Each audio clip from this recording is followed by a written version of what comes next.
ভাই রে, অবশেষে জানা গেল কেন 16 দেশের ভোটাভুটিতে বাংলাদেশের পক্ষে দাঁড়ালো না 14টা দেশ। এতদিন আমরা ভেবেছিলাম এটা কেবল ক্রিকেট কূটনীতি আর দাদা বাবুদের দাপট, কিন্তু না। ফাপরবাজ টিভির সিনিয়র সাংঘাতিক আবুল বিন কাশেমের তথ্যমতে গোপন সবকিছু ফাঁস হয়ে গেছে। প্রথমে আসি শ্রীলঙ্কার কথায়। শ্রীলঙ্কা বাংলাদেশের পক্ষে ভোট দেয়নি, কারণটা নাকি নাগিন ড্যান্স। হ্যাঁ ভাই, ঠিকই শুনছেন।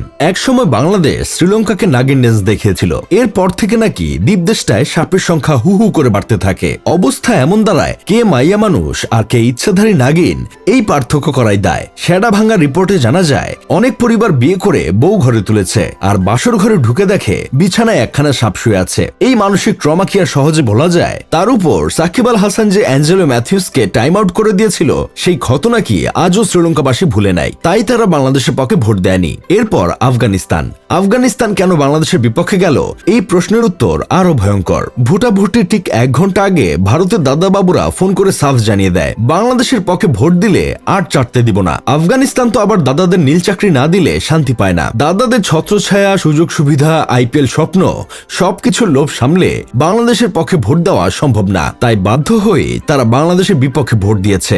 জিম্বাবুয়ের কাহিনী শুনলে তো মনটাই খারাপ হয়ে যায়। জিম্বাবুয়ে বাংলাদেশের পক্ষে ভোট দেয়নি, কারণ বাংলাদেশ নাকি জিম্বাবুয়েকে ঘরের বউয়ের মতো ব্যবহার করেছে। অন্য বড় দলের কাছে বাস খেয়ে এসে যে রাগটা জমে, সেটার পুরোটা ঢালা হয়েছে জিম্বাবুয়ের উপর। ঠিক যেমন কিছু বেড়া মানুষ বাইরে খেয়ে ঘরে ঢুকে বইয়ের উপর ঝাড়ে, বাংলাদেশও নাকি ঠিক তেমনটাই করে এসেছে। তাই জিম্বাবুয়ে মনে মনে সিদ্ধান্ত নিয়েছে বাংলাদেশের সাথে আর সংসার করবে না। এজন্য তারা বাংলাদেশের বিপক্ষে ভোট দিয়েছে। নিউজিল্যান্ডের কথাও কম কষ্টের না। 2021 সালে বাংলাদেশ যখন নিউজিল্যান্ডকে মিরপুরের ধান খেতে ডেকে এনে যে ঐতিহাসিক আইকওয়ালা বাস দিয়েছিল, সেই ব্যথা নাকি আজও তারা বয়ে বেড়াচ্ছে। শোনা যায় প্রতি আমাবস্যা রাতে কিউইরা একসাথে ব্যথায় ছটফট করে, আহ বলে চিল্লায়। এমন মানসিক ও যন্ত্রণার পর বাংলাদেশের পক্ষে ভোট দেওয়ার মানসিকতা আর তাদের নেই। এই জন্য বাংলাদেশের বিপক্ষে তারা ভোট দিয়েছে। সবশেষে আসে বড় সাহেবদের দল, England, Australia, south Africa, West Indies.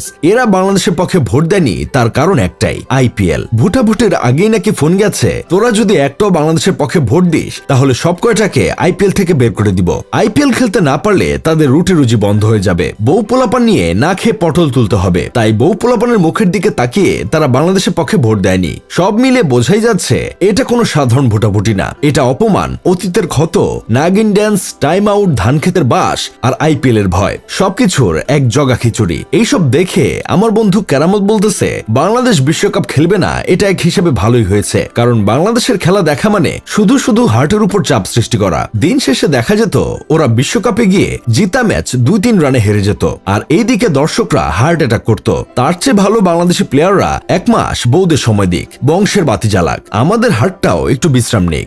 যাই হোক, শেষমেশ আমি গোলাম হোসেন একটা কাজের কথা কই, বাংলাদেশ যদি বিশ্বকাপ খেলতে ভারতে যেত, তাহলে পুরো ভারত জুড়ে শুরু হতো ঠাট্টা তামাশার ট্রল, স্টেডিয়ামে উঠতো অপমানজনক প্ল্যাকার্ড, খেলোয়াড়দের কানে আসতো বিদ্রূপ আর কটূক্তি। এই অপমান সহ্য করাচ্ছে না হয় এবার বিশ্বকাপ না খেলাই ভালো।